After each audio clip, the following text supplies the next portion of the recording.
ልጅ የሰውን ታሪክ ሊቀይር አይችልም። እግዚአብሔር ግን ይችላል። የኔን ህይወት ማንም ሰው ሊቀይረው አይችልም። ችግሬንም ሊፈታ አይችልም። ችግሬን መፍታት የሚችለው እግዚአብሔር ብቻ ነው ብዬ ነው የማምነው። አንዳንዴ ለሰዎች በነገርኳቸው ቁጥር ይርቁኛል። ለምን እንደሆነ እራሱ አላውቅም። ቤተሰብ አለኝ ግን ይርቀኛል። ብቻ አላውቅም።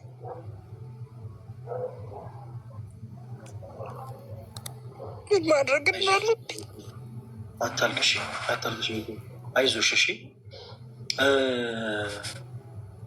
በመጀመሪያ ስላወቅንሽ ስላገኝንሽ እጅግ በጣም ደስ ብሎናል። ላደምጥሽ የፈለግኩበት ትልቁ ሪዝም ምንድን ነበር? ያው መጥፎ ልምዶች ውስጥ በጣም መጥፎ አይነት መንገዶች ውስጥ እየተጓዝሽ ያለሽ እህት መስለሽ ነው እና እንዲህ አይነት ችግሮች እውነት ለመናገር እጅግ በጣም ብዙ ሰው ጋር ያሉ ችግሮች ናቸው። ምን አለ መሰለሽ ቤቲ፣ በጣም ከባድ ጊዜያቶችን እያሳለፍሽ ነው። ይሄ በጣም ግልጽ ነው። በተለይ እናት ሆነሽ፣ በዛ ላይ ደግሞ የልጅ እናት ሆነሽ አይደል? ልጅ ወልደሽ እናት ሆነሽ ሴት ሆነሽ በስራ ከባድ ፈተና ውስጥ መግባት፣ ዙሪያሽ ያሉ ቤተሰቦችሽ ደግሞ በእነሱ ፊት መነሳት፣ ዙሪያሽ በምታውቂያቸው ሰዎች በጣም ፊት መነሳት እጅግ በጣም ከባድ ነገር ነው። ሰው ብዙ ጊዜ የሚከፋው የሰው ልጅ ፊቱን ሲያዞርበት ነው። ቤትሻ አንድ ማስተዋል ያለብሽ ነገር ግን በአንቺ ላይ ፊቱን የሚያዞር አምላክ የለሽም። እሺ፣ በአንቺ ላይ ከሁሉ በፊት ማወቅ መረት ያለብሽ ነገር ያ ነው። በአንቺ ላይ በልጅሽ ላይ ፊቱን የሚያዞር አምላክ የለሽም። ብዙ ሰዎች የሰው በነገራችን ላይ ለሆኑ እነዚህ አሁን ፊታቸውን አዞሩብኝ ፊት ነሱ የምትያቸው ሰዎች በአጠቃላይ ለሆነ ሰው እንትናዬ እገለዬ ሲሉ ልትመለከች ይችያለሽ። ብዙ ጊዜ በዚህ ምድር ላይ ያለን ሰዎች በአጠቃላይ የሆነን ሰው እንትናዬ የምንለው እስካለው ድረስ እስካገኘ ድረስ የሆነ ነገር እስከሆነ ድረስ ነው። ከዛ ውጭ ግን አለለ ዝናው፣ ሀብቱ፣ ጤና ሁሉም ነገር ሲጠፋ እነዚህ ሰዎች በአጠቃላይ አብረው ጠፊዎች ናቸው። በአንቺ ግን በደስታሽን ጊዜ፣ በሀዘንሽን ጊዜ፣ በከፋሽ ጊዜ ማንም ሰው ሳይሰማሽ ባለቀሸባቸው ጊዜያቶች ሁሉ ፊቱን የማያዞርብሽ አምላክ አለሽ ቤት እና ምንም አይነት ምክር ልመክርሽ አይደለም። አንቺ የምትመከሪ ሰው አይደለሽም።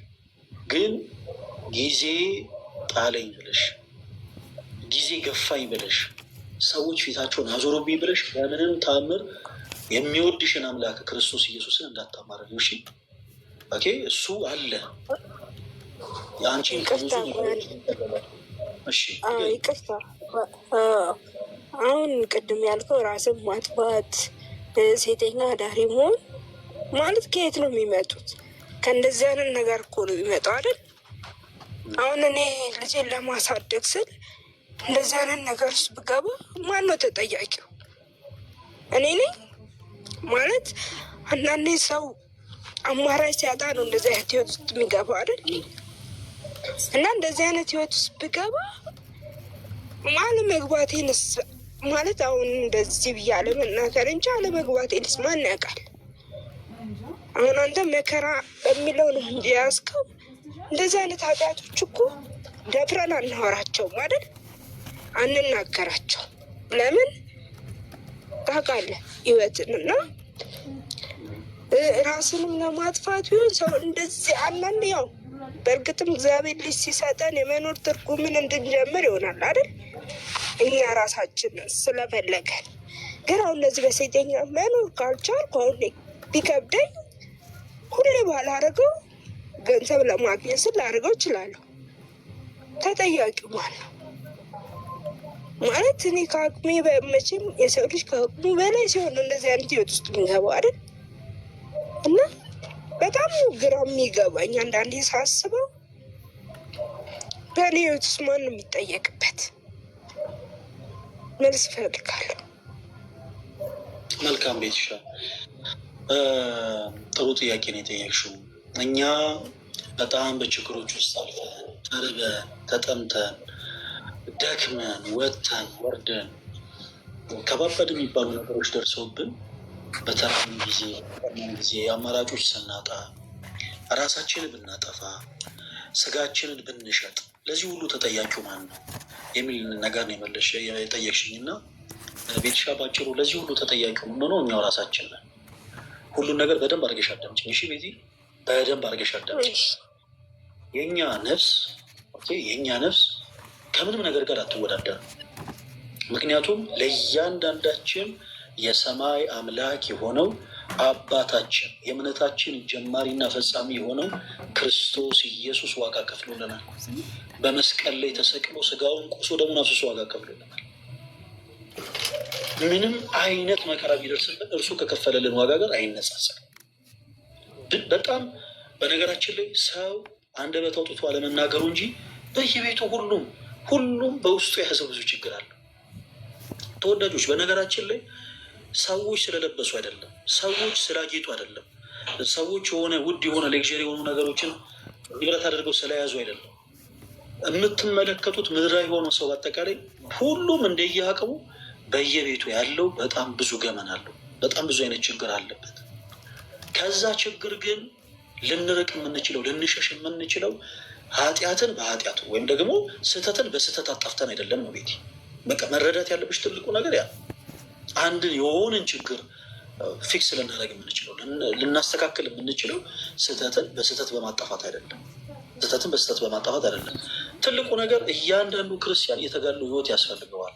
ምን አለ መሰላችሁ፣ እኔ ከራሴ አንድ ተሞክሮ ልንገራችሁ ቤቲ። እስኪ ምናልባት የተወሰኑ ሀሳቦችን አንቺ የምታገኝበት ከሆነ እኔ ከዚህ ቀደም በጣም ገና ይሄ ልጅ በነበርኩበት ሰዓት ላይ ከኢትዮጵያ ለመውጣት ከሀገር ቤት ለመውጣት የሩጫ ህይወትን ጀምሬ ነበረ እና በሩጫ ህይወት በጣም ብዙ ጊዜ ለፍቻለሁ፣ ደክሜያለሁ፣ በጣም ብዙ ገንዘብ አውጥቻለሁ እና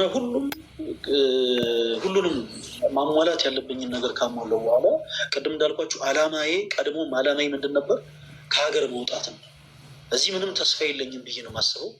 እዚህ ምንም ተስፋ የለኝም፣ ምንም ነገር የለኝም፣ ምንም ሰርቼ ልለወጥ አልችልም፣ ምንም ላገኝ አልችልም፣ የሚረዳኝ ሰው የለም ብዬ ነው ማለት ነው።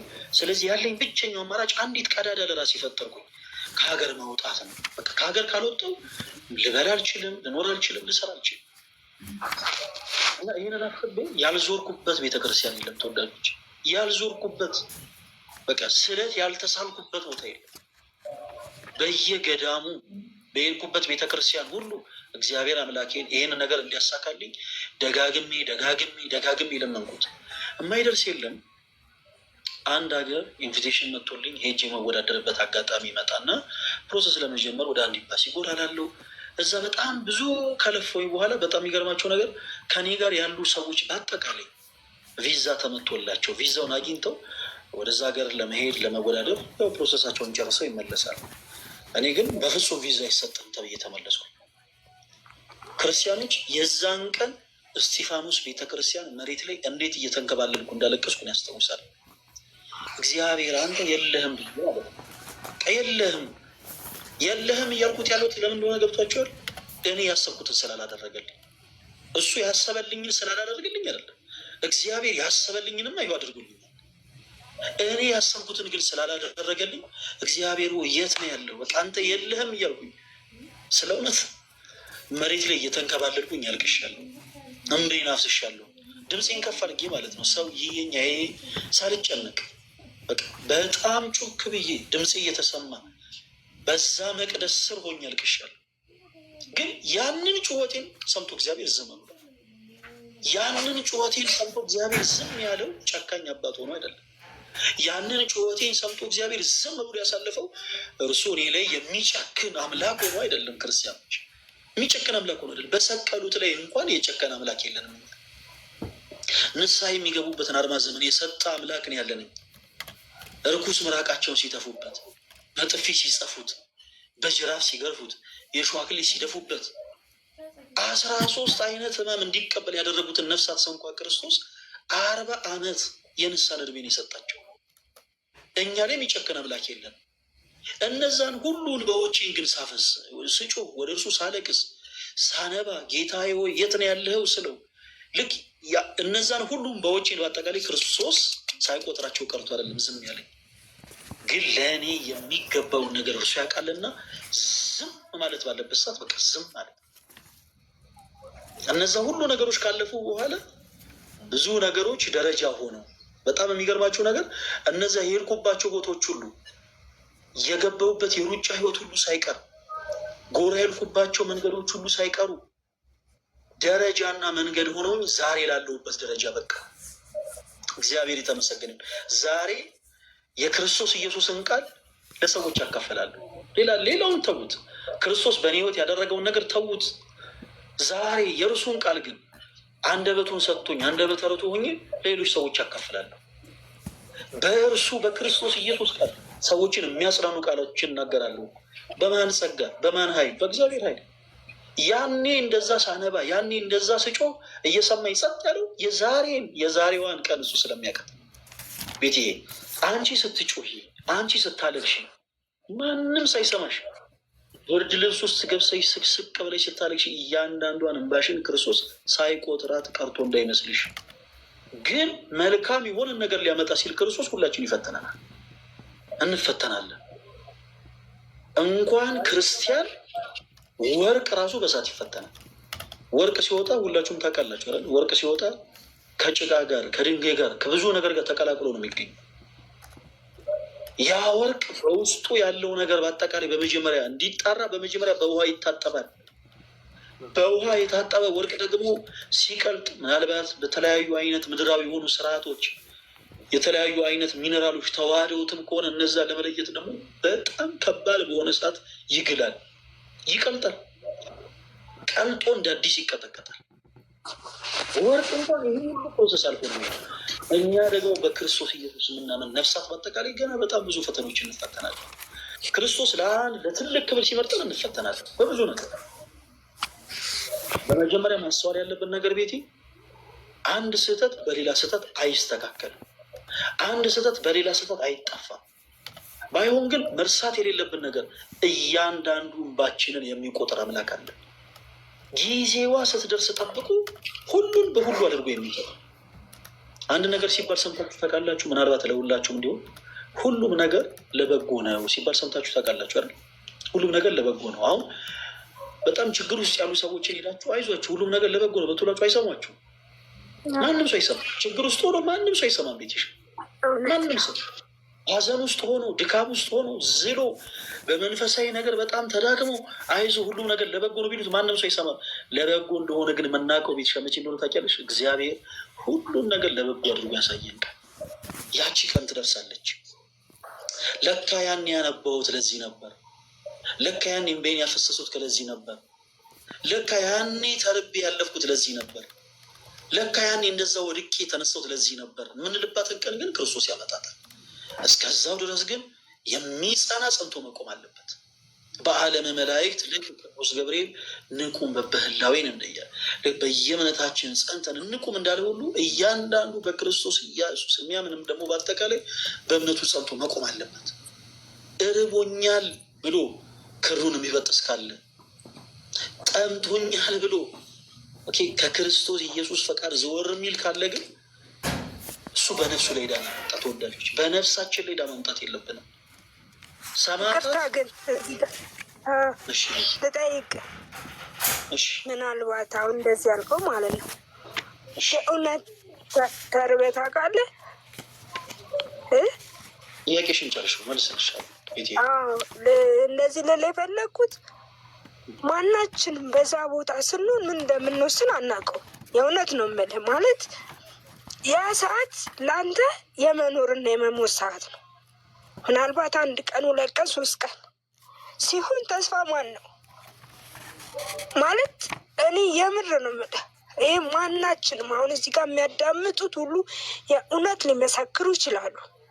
ማንም ቀን 3 ቀን ወይ 2 ቀን አድሮ እግዚአብሔር ነው ተስፋ የሚል ሰው ካለ እውነት እኔ መሰክርለታለሁ። ምክንያቱም ያለህን ነገር ባሟጠጥክ ቁጥር የእውነት እግዚአብሔር የለም ወይ ወደ ማለት ነው የምትሄደው። ምክንያቱም አንደኛ ራብ ምን ያደርጋል? መጠማት ምን ያደርጋል? የምታስበው እግዚአብሔር የለም ሳይሆን ያ የውስጥህን ስሜት ነው። ምክንያቱም እኛ ሰዎች ነን አይደል?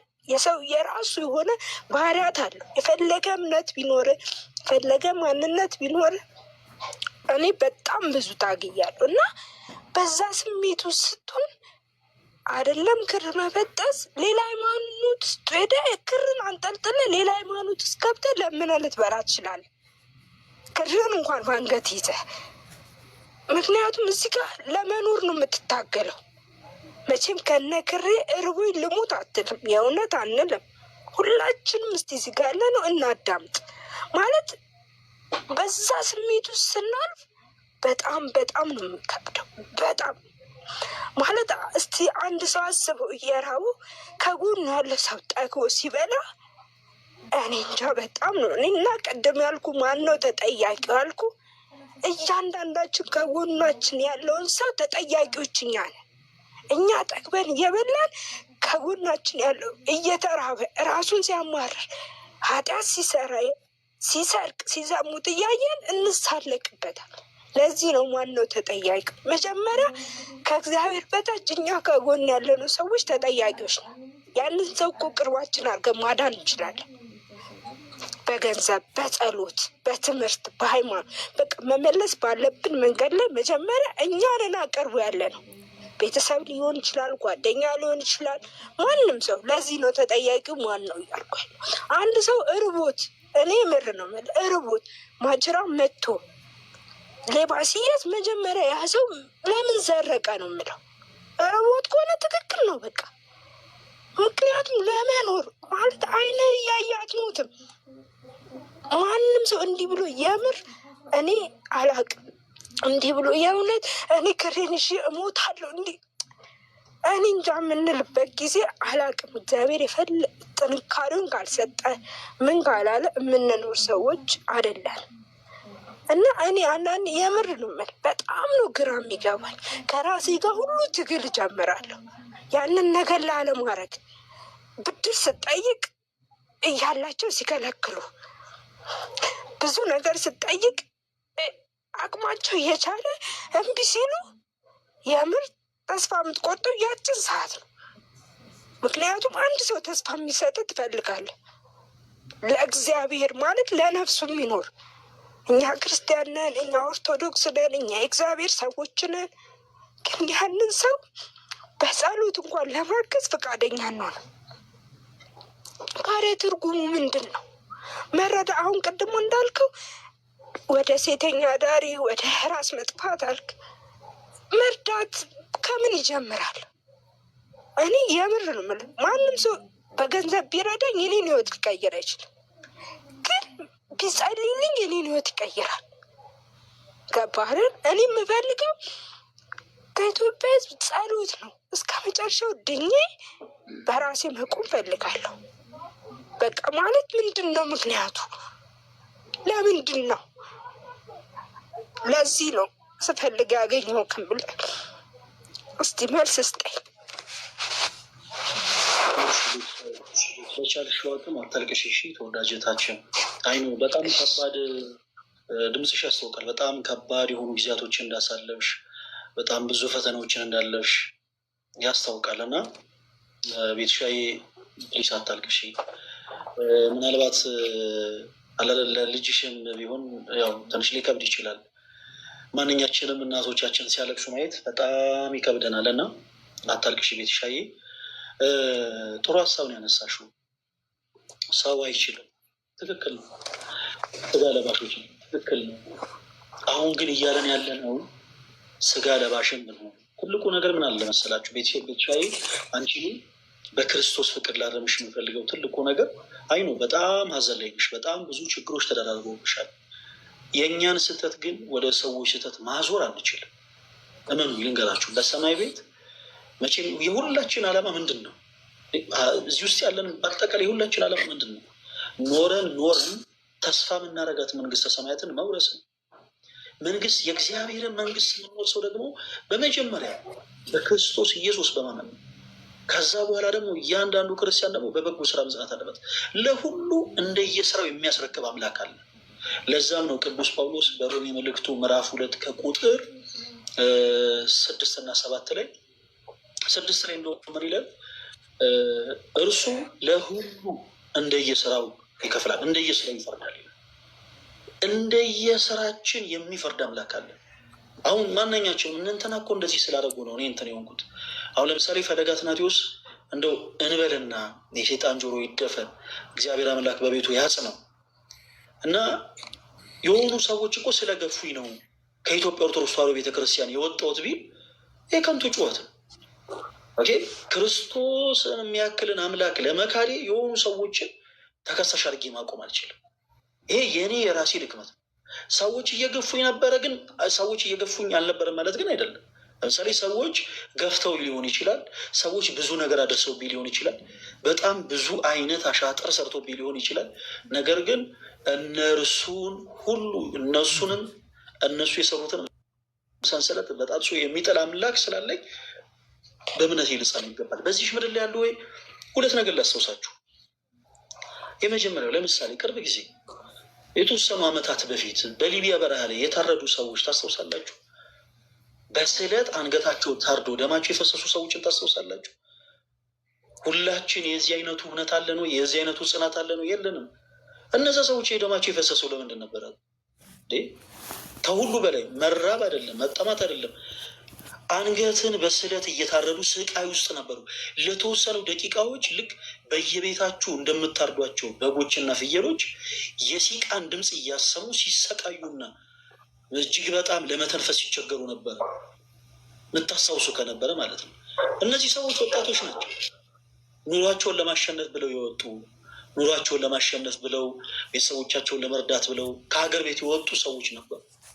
ምንም አይነት መንፈሳዊ ሕይወት የላቸውም። እግዚአብሔር አምላክ እንዲህ አይነት ታሪክ ቀያሪ ነው።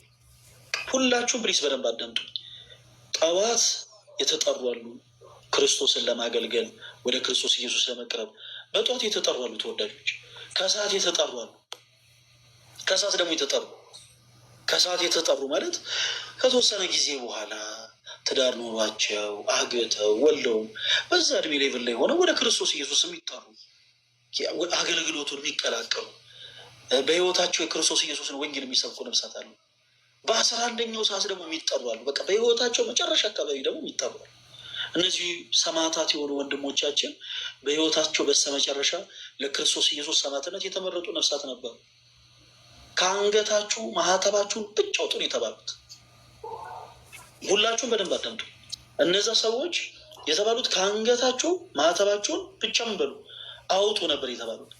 ከአንገታችሁ ማህተባችሁን ብቻ አውጡ ተብለው ማህተባችን አናወጣም የምናመልከው አምላክ ክርስቶስን አንክደውም ብለው ግን በዛ በሊቢያ በረሃ ላይ አንገታቸውን ለስለት አሳልፈው ሰጥተዋል። ልክ እንደ ቅዱሳን አባቶቻቸው። ትልቁ ችግር ምንድን ነው መሰላችሁ? እናንተ ከዚህ ቀደም የምትሰሟቸው ቅዱሳን የሆኑ ሰዎች ስለ ክርስቶስ የተጋደሉትን ተጋድሎ በዚህ ዘመን ያሉ ሰዎች መጋደል የማይችሉ ይመስላችኋል።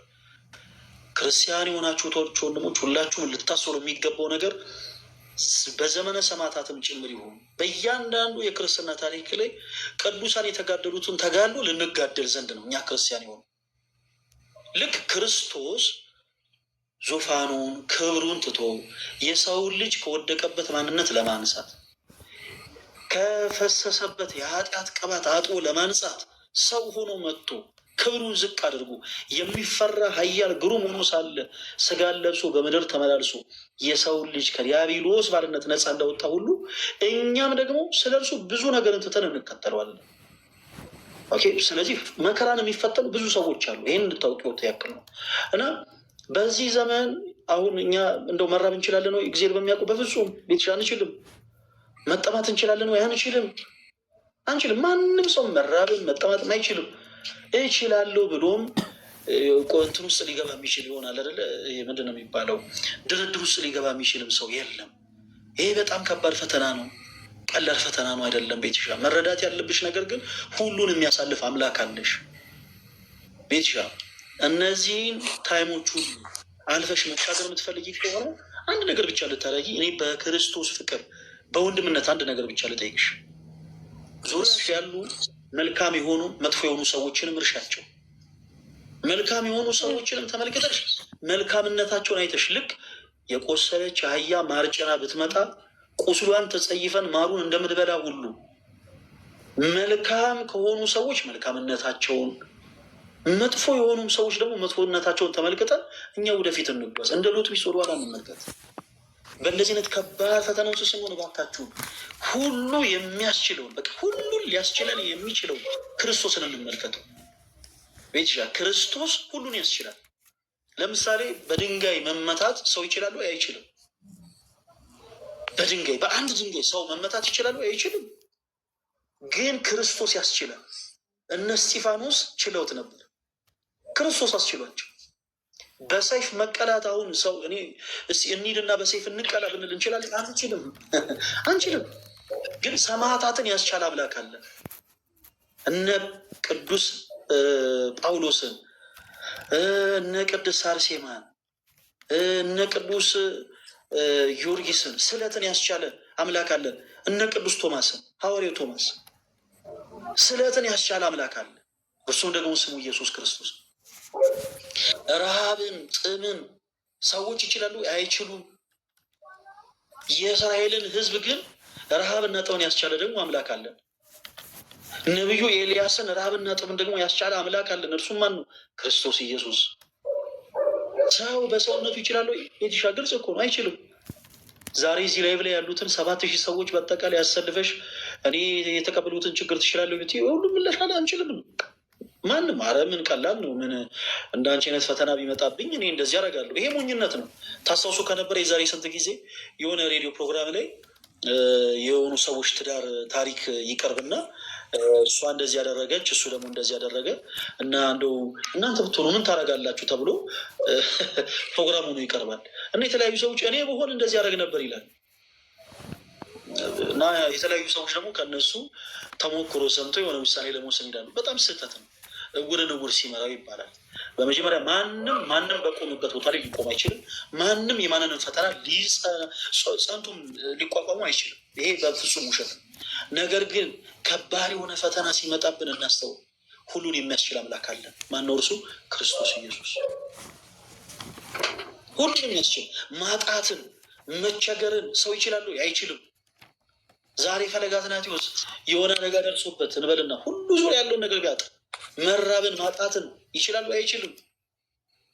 ፈለገ አትናቴዎስ አይደለም እዚህ ላይ የሚከታተሉ ነገ ከነገ ወዲያም ይሄንን መልእክት የሚያዩ ሰዎች በአጠቃላይ በጣም መራብን፣ በጣም መጠማትን፣ በጣም መቸገርን፣ በትንሹም ማጣትን፣ በትንሹም መቸገርን ይችላሉ? አይችሉም። ግን ችግር ቢመጣ፣ መራብ ቢመጣ፣ ማጣት ቢመጣ የሚያስችል አምላክ አለ። ማን ነው? እርሱ ክርስቶስ ኢየሱስ። የኢዮብን ታሪክ አስታውሱ ክርስቲያኖች እባካችሁ። አንዳንድ ጊዜ በመጽሐፍ ቅዱስ ላይ የተቀመጡትን ሀሳቦች፣ የታሪክን ክፍሎች እንደ ተረት ተረት አይታችሁ አትለፏቸው። የቅዱሳኑ ተጋድሎ የተቀመጠልን የእነሱን ተጋድሎ ተመልክተን እኛ እንድንጸና ዘንድ ነው። በዚህ ዘመን ምሳሌ የሚሆንን ሰው ስለሌለ፣ በዚህ ዘመን ለእኛ ምሳሌ ሊሆን የሚችል ሰው ስለሌለ የቅዱሳኑ ታሪክ አለ። ኢዮብን ምሳሌ እንዳደርግ 11 ልጆቹን አጣ፣ ሀብት ንብረቱን አጣ። አቶ ግን መጽናትን፣ አቶ ግን ጊዜን ማሳለፍን አስችሎ ታየን። በማን? በእግዚአብሔር። ስለዚህ መርሳት የለባችሁ የእግዚአብሔር ጸጋ ከሁላችን ጋር ነው። በዚህ አጋጣሚ ተርባችሁ ያላችሁ፣ ተጠምታችሁ ያላችሁ፣ በእስር ላይ ያላችሁ፣ ታርዛችሁ ያላችሁ፣ በስደት ላይ ያላችሁ፣ በስደት ላይ በባዳ ሰው መከራ እየደረሰባችሁ ያላችሁ፣ ተቸግራችሁ ያላችሁ፣ ታማችሁ ያላችሁ፣ ተጨንቃችሁ ያላችሁ፣ በአልጋ ላይ የወደቃችሁ፣ በደዌ ዳኛ የተያዛችሁ፣ ተጎሳቅላችሁ ያላችሁ፣ ብዙ ነገር አጣችሁ ያላችሁ፣ አግኝታችሁ ወደ ታች ወርዳችሁ ያጣችሁ ሁላችሁ እንዳትረሱ። ሁላችንንም አተን ጭምር ተርበን፣ ተጠምተን፣ ተቸግረን፣ በእስር ላይ ሆነን ኢቭን አውሬ በሚመላለስበት ጫካ ላይ ሁሉ ተጥለን ዛሬን አልፈን እንድኖር የፈቀደልን እግዚአብሔር ነው። ስለዚህ እንዳትረሱ የእግዚአብሔር ጸጋ ከኛ ጋር ነው። ቤትሻ መርሳት የለብሽም። የእግዚአብሔር ጸጋ ከአንቺ ጋር ነው። ጤናማ የሆነ ልጅን የሰጠሽ ማን ነው? ቤቲ ፈጣሪ እግዚአብሔር ነው።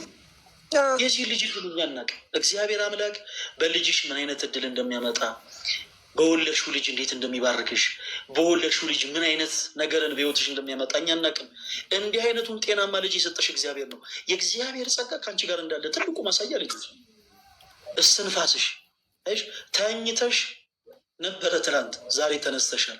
ዛሬ መሽቷል፣ ዳግም ትተኛለሽ፣ ስጋሽን ተሰርፊያለሽ፣ ነገ በጧት ትነሻለሽ፣ የነገዋን ፀሐይ ትመለከቻለሽ። የነገዋን ፀሐይ ጭምር እንድታያደረገሽ ማን ነው? እግዚአብሔር። የእግዚአብሔር ጸጋ አሁንም ከአንቺ ጋር አለ ማለት ነው። ጊዜውን ጠብቆ ግን ይህንን የመከራ ጊዜ የሚያሳልፍበት ወቅት አለ። ሁሌ ተቸግረሽ ሁሌ ተጨንቀሽ ትኖሪያለሽ ማለት አይደለም ቤትሽ። እና ፕሊስ በቃ በዙሪያችን ያሉትን መጥፎ የሆኑ ሰዎችን መመልከት እናቁም። በጣም ደግሞ በድሎት የሚኖሩ መልካምም የሆኑ ሰዎች ቢሆኑ የእነሱንም ነገር መመልከት እናቁም። የማይረሳን አምላክ እንዳለን እንመልከት። ሙሽራው ገብረ ክርስቶስ የተባለ ጻድቅ አባት በጣም የሚገርማችሁ ነገር እንደው በጌታ ቤትሻ የእሱን ታሪክ አንድ ጊዜ ብቻ ልንገርሽ።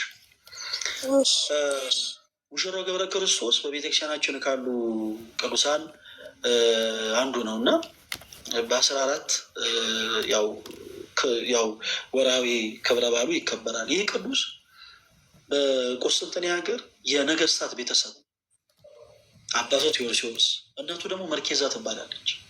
ታሪኩን አሳጥሬ ነው የምነግራችሁ ተወዳጆች። እና ከልጅነቱ ይህ ሰው በምናኔ ህይወትን መኖር ይሻ ነበረ። ነገር ግን የእናት የአባቱን ፈቃድ ለመፈጸም ሲል በትዳር ህይወት እንዲገባ ይደረጋል እና እንዴት ሴት ታሽታለት በስርዓተ ቤተክርስቲያን በሀገሪቱ ያለ ሊቀ ጳጳስ በስጋ ወደሙ ቅዱስ ስጋውን ክቡር ደሙን ተቀብለው በአንድነት ፈለማ እንዲዋሃዱ በትዳር ሕግ ይባርካቸዋል። ከዛ በኋላ ግን በስጋ ያገባትን ያችን ሴት አስፈቅዶ ወደ መናኔ ህይወት ይሄዳል። ወደ መናኔ ህይወት ታሪኩን አሳጠር ነው የምነግራችሁ። ወደ መናኔ ህይወት ሲሄድ ከሀገሩ እጅግ በጣም ብዙ ምዕራፍን ተጉዞ አርማንያ ውስጥ ባለች በአንድ ቤተክርስቲያን ውስጥ ረዥም ጊዜ ተጋድሎ ነበር። በጣም የሚገርማችሁ በቤተ ክርስቲያኑ አጥር ስር ሆኖ እንደኔ ቢጤ ቁጭ ብሎ ይለምን ነበር። እንደኔ ቢጤ ቁጭ ብሎ ይለምን ነበር። ረዥም ጊዜ በተጋድሎ ልክ እንደዚህ ነው ያሳለፈው። ክርስቶስ ኢየሱስን በህይወቱ እያመሰገነ፣ ክርስቶስ ኢየሱስን በህይወቱ እያከበረ፣ የመናኔን ህይወት ገንዘብ አድርጎ ዓለምን ንቆ ዓለምም ንቀው ተራ ሰው ሆኖ በአንዲት አርማንያ ውስጥ ባለች ቤተክርስቲያን አጠገብ ከሰዎች ምጽዋትን እየተቀበለ ነበር የኖረው። ያገኛት ምጽዋት ደግሞ እርሱ መልሶ ለሌሎች ነዳያን ያከፋፈል ነበር እና ከብዙ ጊዜ በኋላ ወደ አባቱ ግዛት ይመለሳል። ሌላ ጊዜ ታሪኩን በስፋት ተነግራችኋለሁ። እና ወደ አባቱ ግዛት ሲመለስ የአባቱ ወታደሮች አላወቁትም። በእሱ ላይ ምራቃቸውን ጢቅ ያደረጉበት ነበር፣ ቆሻሻ ይደፉበት ነበር፣ የስጋ ልፋጭ ይጥሉበት ነበር። የቤተ መንግስት ውሾች ደግሞ ስጋውን እናነሳለን እያሉ ስጋውን ያባዝቱበት ነበር። ገብረ ክርስቶስ እንዲህ ባለ መከራ ሲሆን አንድ ጸሎት ነበር የጸለየው። ጌታዬ ሆይ ወደማትጠላኝ ወደማትጸየፈኝ ወደ አንተ እመጣ ዘንድ ፍቀድልኝ ያለው። ክርስቲያኖች ከባድ ፈተና ቢበዛባቸው ዙሪያችሁ ያሉ ሰዎች በአጠቃላይ በቃ ለምን እንደ እሳት እየነደዱ አይከቧቸውም? እንዳትረሱ የማይጠላችሁ የማይጸየፋችሁ አምላክ አላችሁ። ሰው እኮ በጣም በሚገርም ሁኔታ አንዲት ሴት አልወደደችኝም ብሎ ራሱን ሊያጠፋ ይሞክራል። አንዲት ሴት አንድ ወንድ እኔን ጠልቶኛል ብላ እኮ አንዲት እህት ራሷን ልታጠፋ ትሞክራለች። ክርስቲያኖች ዓለም በአጠቃላይ እኩል እሳት እያነደደ ቢጠላችሁ፣ ዓለም በአጠቃላይ ፊቱን ቢያዞርባችሁ፣ ዓለም በአጠቃላይ ከፍ ዝቅ አድርጎ ቢገለምጣችሁ እንዳትረሱ የማይጠላችሁ የማይጸየፋችሁ አምላክ አለ። እርሱም ደግሞ የጌቶች ጌታ የአምላኮች አምላክ የንጉሶች ንጉስ የሆነው ክርስቶስ ኢየሱስ ነው። ስለዚህ ቤቴ እንዳትረሺ። ሰዎች ፊታቸውን ሊያዞሩብሽ ይችላሉ። ሰዎች እንድትራቢ፣ እንድትጠሚ፣ እንድትገፍ በጣም ብዙ ነገርን ሊያደርሱብሽ ይችላሉ። ነገር ግን እንዳትረሺ በአንቺ ላይ የማይጨክን እያንዳንዱ ያፈሰሻትን እንባ ለክቶ በዛው ልክ በአንቺ ላይ ቸርነቱና ምሕረቱን የሚያዘብ ደግ ሩሩህ አምላክ አለሽ። ይህንን መርሳት የለብሽም። እስከዛው ድረስ ግን በእምነታችን ጸንተን ልንቆም ይገባል። የሚደርስብን መከራ ከባድ ነው። አዎ ከባድ ነው። የሚደርስብን ችግር ከባድ ነው። አዎ ከባድ ነው። ነገር ግን መርሳት የለብንም። ሰው ፊቱን ሊያዞርብን ይችላል። ዛሬ የተደገፍነው ነገ ሊንሸራተትብን ይችላል። ዛሬ ጸንተን የቆምንበት መሬት ሊሸራረፍና ሊንቀጠቀጥ ይችላል። ክርስቶስ ግን ጽኑ የሆነ አለት፣ ምንም ነገር ሊለውጠው የማይችል፣ ምንም ነገር ሊያናውጸው የማይችል ትልቁ አለታችን ነው ክርስቶስ። ስለዚህ እርሱን እንደገፍ። ቤትሻ ከዚህ በኋላ በከንቱ እንዳታፈሺ። በመጀመሪያ ደረጃ እዚህ ውስጥ ያላችሁ ኦርቶዶክሳዊ የሆናችሁ ፕሮቴስታንት የሆናችሁ እህቶች፣ ወንድሞች በአጠቃላይ ሁላችሁም እህታችን ቤቴን እንድታግዟ ትፈልጋለሁ። ቅድም እሷም ስትል እንደነበረው አንዳንድ ጊዜ አጠገባችሁ ሰው ተርቦ እያደረ እናንተ ጠግባችሁ መብላታችሁን የተታዘቡት ይገባል። ክርስቲያኖች ስለ እውነቴን ነው የምላችሁ። አጠገባችሁ ሰዎች በጣም በብዙ መከራ እየተሰቃዩ የእናንተን ደግሞ ዝም ብሎ እንደው ሁሉን ነገር በሳቅና በፌሽታ አሳልፎ ማለፍን በጣም ልትታዘቡት ይገባል። ክርስቲያኖች ዛሬ የምታደርጓት መልካም ስራ ለነገ ለእናንተው ብድር ነች። መልካም ስራን የሚሰራ በአጠቃላይ ለክርስቶስ እያበደረ እንደሆነ ማወቅ መረዳት አለበት። ቤቴ ቅድም ጠይቃኝ ነበረ። ተርበህ ታውቃለህ ወይ ተጠምተህ ታውቃለህ ወይ ብላ ብዙ ነገር ብነግራችሁ ደስ ባለኝ። ክርስቲያኖች ከዚህ ቀደም ታስታውሳላችሁ። ይህን ብቻ ነገር ልንገራችሁ።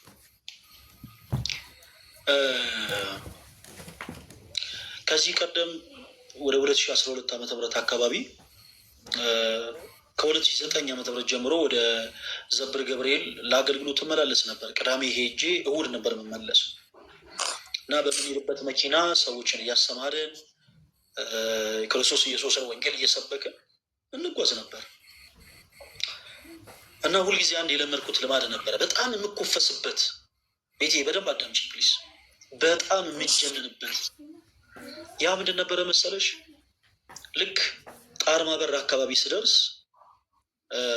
በመኪና ውስጥ አንዳንድ ጊዜ እዛ ቦታ ሱቤ ለመያዝ ለመቀመጥ እዛው ለመቆየት የሚመጡ በጣም ብዙ የሆኑ ሰዎች አሉ እና ያስታውቃሉ። እንደዚህ የሚመጡ ሰዎች ልብሳቸው ድፍ ያለች ናት፣ እንደው ደህና ነገር የላቸውም። እዛው ለመቆየት እንደመጡ ያስታውቃሉ። እና ሁልጊዜ ምን አደረግ ነበር መሰላችሁ? ከሾፌሩ ፌስታል እቀበልና ስለ ገብርኤል እያልኩ ሁሉንም ሰው ለምናለሁ። ሁሉንም ሰው ስለ ገብርኤል እያልኩ ሁሉንም ሰው ለምንና ሁሉም ሰው የሰጠኝን ገንዘብ በአጠቃላይ ቋጥሬ ለእነዚህ ሰዎች በሶ፣ ስኳር፣ የተለያዩ ነገሮችን መግዣ የሆናቸው ዘንድ እሰጣቸዋል። ክርስቲያኖች ፕሊስ እባካችሁ ስትሰጡ አትበጡ፣ አትኮፈሱ። እግዚአብሔር የሰጣችሁን ነገር ነው እየሰጣችሁ ያላችሁት። ሰጣችሁ ልክ እንደው ሀገር ምድሩን እንደገዛ ሰው አክት አታደርጉ። እኔ እንዴት ጎርር እንደነበረ ልነግራችሁ አልችልም። ከሰብሰብ አደረግና ለነዛ ሰዎች ይሰጣችኋል። ለካ ያንን ማድረግ ክርስቶስ ኢየሱስን ማበደር እንደሆነ አላወኩም። መልካም ስራ ለክፉ ቀን ስንቅ ነው የሚባለው እውነት ነው። ረዥም ጊዜ በተደጋጋሚ ያንን አደረጉ። 2009 ዓ.ም ጀምሮ 2012 ዓ.ም ድረስ ያንን ሳደርግ ኖርኩኝ እና 2012 ዓ.ም ሐምሌ 19 ዘብር ገብርኤል ለመሳለም እንሄድና እንደ አጋጣሚ ስንመለስ ባልታሰበ ሁኔታ የመኪና አደጋ ደረሰብን። እንግዲህ ከአዲስ አበባ 200 ምናምን ኪሎ ሜትር ርቀት ላይ ሆነን ማለት ነው። የመኪና አደጋ ደረሰብን። ስልካችን የለም፣ በኪሳችን ገንዘብ የለም። 6 ሰዎች ሞተዋል። ብዙዎቹ ደግሞ አካል ጉዳት ደርሶባቸዋል። እኔ መስታወት ፊታቸውን የቆረጣቸውን ሰዎች አስታውሳለሁ። ቆዳቸው ይገለጥ ነበር። እውነቴን ነው የምላችሁ። ምን ልበላችሁ ጋይስ፣ እኔ ጭንቅላቴ ላይ አደጋ ደርሶብኝ ነበር። ሰውነቴ በአጠቃላይ በደም ተለውሶ ነበር። ብቻ በጣም ብዙ ነገር ተፈጥሮ ነበር እና በስተመጨረሻ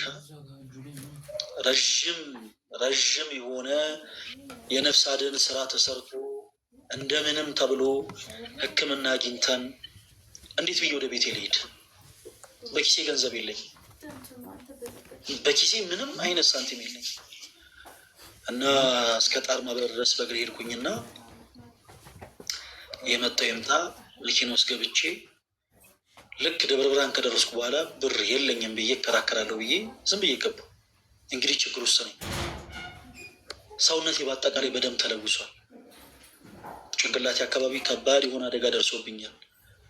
ምንም አይነት በቂ ሕክምና አላገኘሁም። በቃ ያ በጣም የቸኮልኩት ቶሎ ብዬ እዚህ መመለሴ ነው፣ ወደ ቤቴ መምጣቴ ነው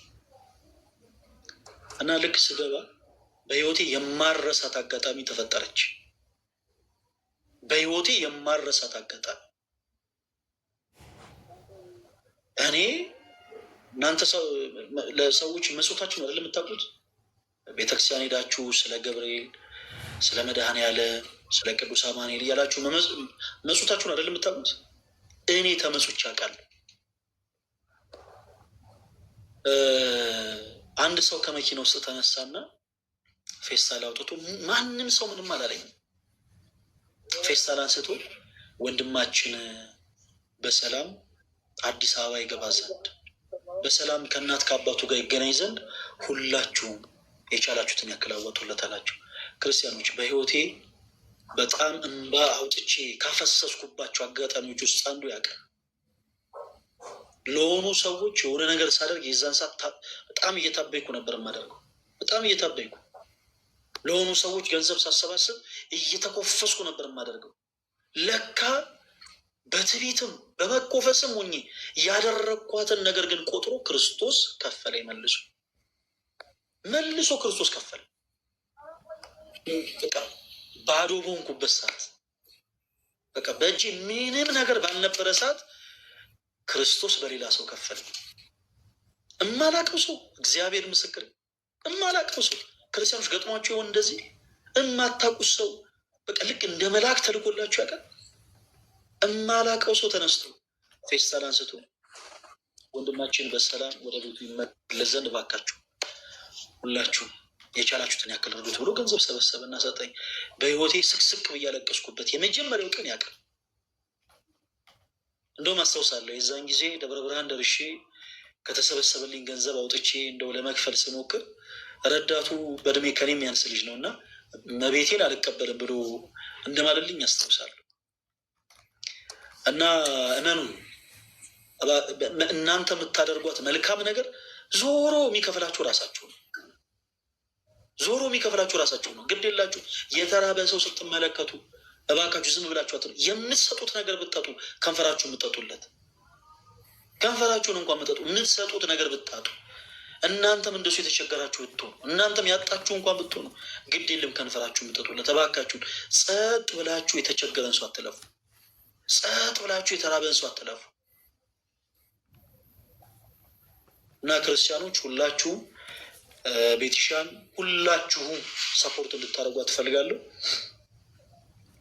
ቤቲሻ ቀጣይ ሳምንት የሚኖረን የኦርቶዶክስ የመልካም ወጣት መርሃ ግብር ላይ አርብ ማታ ማለት ነው። ልክ እንደዚሁ እንድትቀሪ አልፈልግም፣ እንድትመጪ ይፈልጋለሁ። እሺ፣ በዛች አንድ ሳምንት ውስጥ ምን አይነት ለውጦች እንደመጡ፣ ምን አይነት ነገሮችን እንዳገኘሽ፣ ምን አይነት ውሳኔዎችን እንደወሰንሽ እንድትነግሪን እንፈልጋለን። በቃ ዛሬ ከአንቺ የምንፈልገው የተወሰኑ ነገሮችን ነው። ቅድም እንዳልኩሽ ዙሪያሽ ያሉ ሰዎችን በአጠቃላይ እርሻቸው፣ የማይረሳሽ አምላክ እንዳለ አስታውሺ። የፈሰሰው እንባሽን በአጠቃላይ ቆጥሮ የሚሰጥሽ አምላክ እንዳለ አስታውሺ። እርሱን ተስፋ አድርገሽ ብቻ መንገድሽን ቀጥይ ቤትሽ። ከዛ በመቀጠል ደግሞ ስትጨነቂ፣ ውስጥሽ አንዳንዴ ሲረበሽ ቤት ውስጥ አትቀመጭ። እሺ፣ በዚህ አጋጣሚ ሌሎቻችሁ ፕሊስ እባካችሁ ቤት ውስጥ አትቀመጡ። ይሄ አንዳንድ ጊዜ ቤት ውስጥ መቀመጥ በራሱ ብቻችሁን በጣም መጥፎ። ብቻችሁን ቤት ውስጥ አትቀመጡ። ብቻሽን ቤት ውስጥ እንዳትቀመጪ። ስትጨነቂ በጣም ብዙ ነገር ሲከብድሽ ተነስተሽ ለ2 ደቂቃ እመኝኝ ቤተክርስቲያን ገብተሽ ጸጥ ብለሽ ቁጭ በይ። እዛ ያለው ነፋስ ራሱ ዓለም የነጠቀሽን ሰላም የሚመልስ እና ቤተክርስቲያን ሄደሽ አጣሽውን ሰላም ለማግኘት የተበተነ ሀሳብሽን ለመሰብሰብ በቻልሽው አቅም ወደ ክርስቶስ ኢየሱስ እንድትቀርቢ በልዑል እግዚአብሔር ስም እጠይቃለሁ። እነዚህን 2 ነገሮች ብቻ ተቸገሪልኝ። ቀጣይ ሳምንት አርብ ደግሞ ያው በክርስቶስ ፍቅር እንደማትቀሪ ተስፋ አደርጋለሁ። ሁላችንም እዚህ ውስጥ ያለነው በአጠቃላይ እንወድሻለን። እሺ ቤቲ። እሺ፣ አመሰግናለሁ። አንድ ጥያቄ ለሁላችሁም ለምታዳምጡኝ በሙሉ፣ እኔ በአሁኑ ሰዓት የምፈልገው ከምንም በላይ ጸሎት ነው። ጸሎት በጣም ያስፈልገኛል። ምክንያቱም ከባድ ጭንቀት ውስጥ ነኝ እና ያው በእመቤታችን በቅድስት ኪዳነ ምሕረት በመድኃኔዓለም በቀራንዮ ንጉሥ ቢያንስ አንዳንድ ሰላም ለኪ እየደገማችሁ አስቡኝ። እንግዲህ ሳምንት እግዚአብሔር ለዛ ያድርሰን። የእውነት እግዚአብሔር ለውጥ ያሳየኛል ብዬ ተስፋ አደርጋለሁ። ምስክርነቴን ለእናንተ አደርሳለሁ። ግን የምር ከማናችሁ ቢያንስ በቀን አንድ ሰላም ለኪ ብታስቡኝ ብዬ እማጸናችኋለሁ። እግዚአብሔር ከሁላችን ጋር ይሁን። አሜን።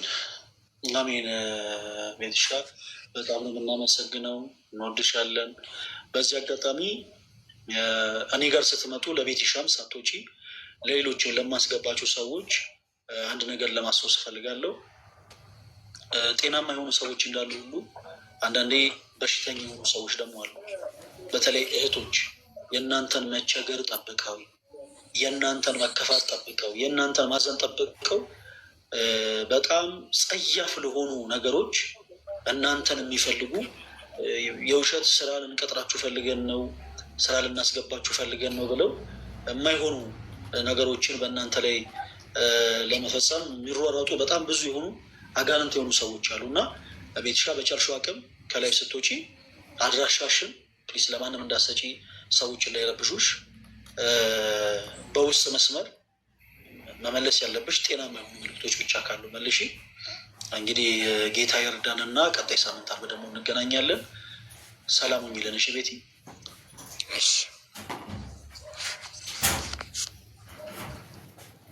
መልካም። ወደ ማማይ ከመሄዴ በፊት ፕሮፌት የሚል አካውንት አለ። ፕሮፌት ይሰማል? ሰላም እንዴት ነህ? እግዚአብሔር ይመስገን። ፕሮፌት ማን እንበል? ትክክለኛ ስሜ ያው ዮናስ ነው። ኦኬ ፕሮፌት ዮናስ። ከየት ቤተ እምነት ነው የመጡት ፕሮፌት? ጴንጤ። ኦኬ እሺ፣ ከጴንጤ ምን ሊሉን ነበረ ገስ የላኩልን ፕሮፌት? እያዳመጥኩ ነበረ። በጣም ጥሩ ነገር ነው እና እኔም መማር ፈልጌ ነው በዚሁ። መልካም። ከእርሶ ጋርማ እንመማራለን፣ ግን የምንመማረው መጽሐፍ ቅዱስ የሆኑ ሀሳቦችን ነው ይመስለኛል። እርሶ ባሉበት ቤተ እምነት አገልጋይ ነው አይደል ፕሮፌት?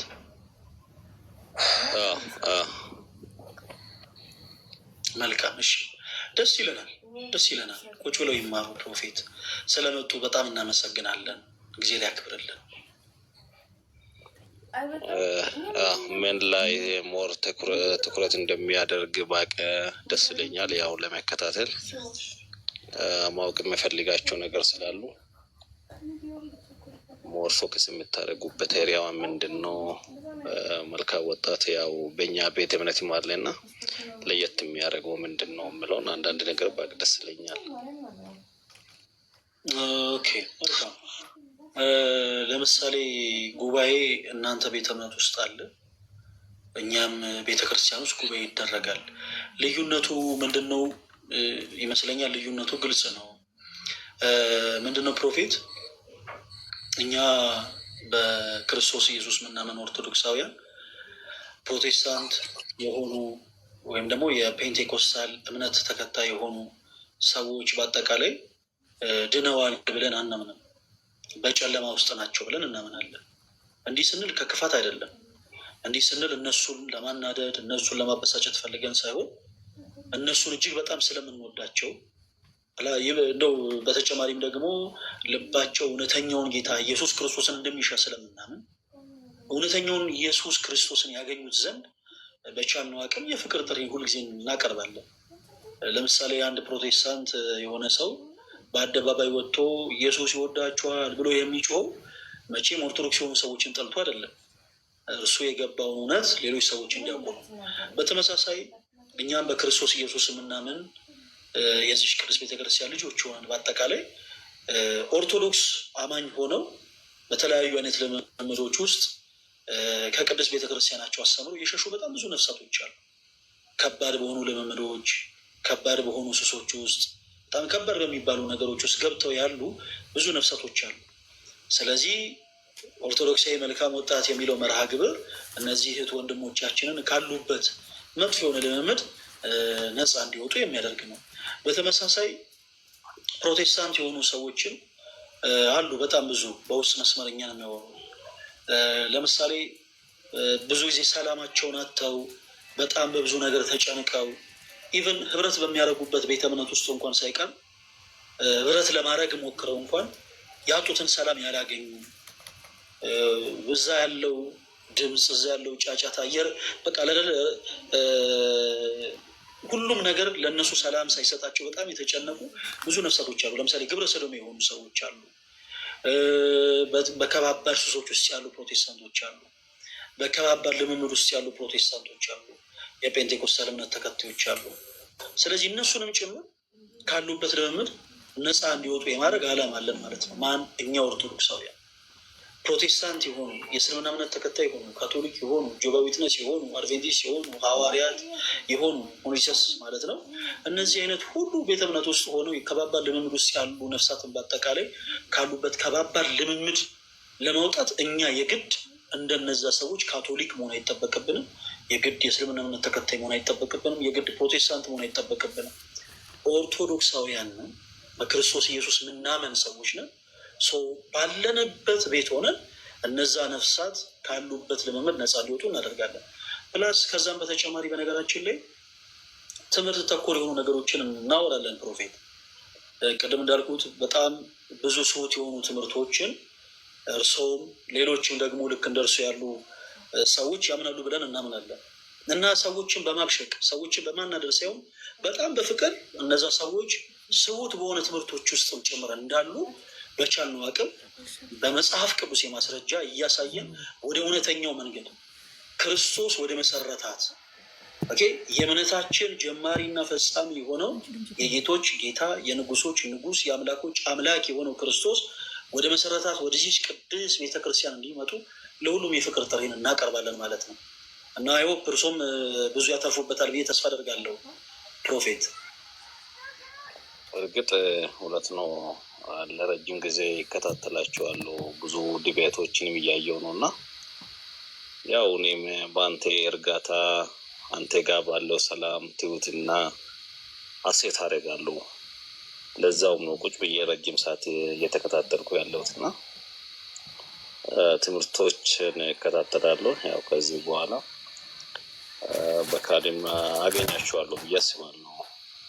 አሁን አዲስ አበባ ስላለንኩ ነው። ኢካም ውስጥ ስላለው እና አመሰግናለሁ። ለማንኛውም እንገናኛለን። በጣም ነው የምናመሰግነው። በጣም ነው የምናመሰግነው ፕሮፌት። እግዚአብሔር ያክብርልን።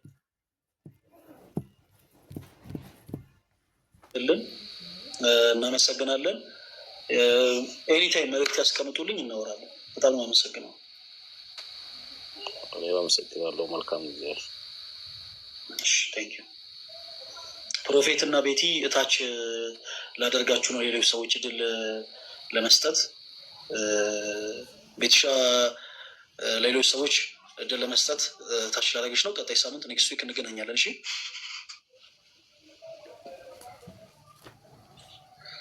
አይሆፕ እንደሰማን። እሺ ማማይ እንዴት አለሽ? ሰላማችሁ ይብዛ። ፈለገ ከታችም ከላይም ያላችሁ ሰላም ለእናንተ ይሁን። በዚህ ቤቴን ዘግቼ ነው የመጣሁት ብለህ ታምናለህ? ፈለገ እኔ ልጆቼን መስዋዕት አድርጌ እንዴ አረኛ ምን መጣ ነበረ ብትነግሩ። የምር የሆነ ሰው ሊያገኝ ይፈልጋል ምናምን እና እሱ ቤት ገብተሽ እንድታገናኝ ይፈልጋለሁ እንድታገናኝልኝ ይፈልጋለሁ ምናምን ብሎ ችግሩን ነግሮኝ ይኸው የዮሴፍ የሚለው ልጁ አለ ወንድማችን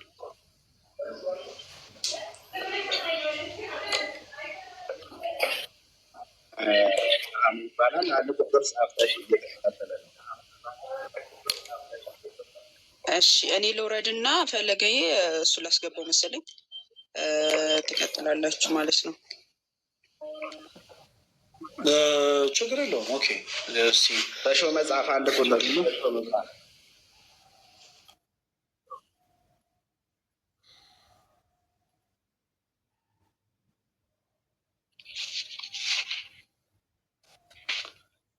ተሽ ወይ አንድ አበባ ላክለት። አንድ አበባ ላክ እስቲ። ተሽ ወይ አንድ አበባ ላክለት። አንድ አበባ ላክ። ተሽ ወይ አንድ አበባ ላክለት። አንድ አበባ ላክ።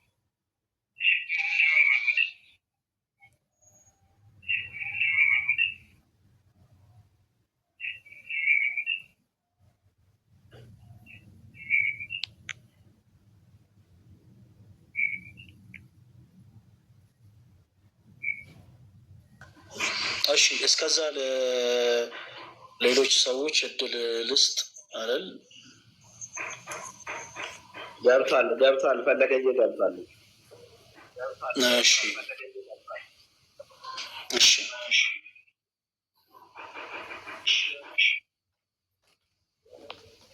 ሰላም ነው። እንዴት ነው? በጣም እንደው አንተን ለማግኘት የበላ ነው ፍዳ። እግዚአብሔርን ነው የምልህ። በጣም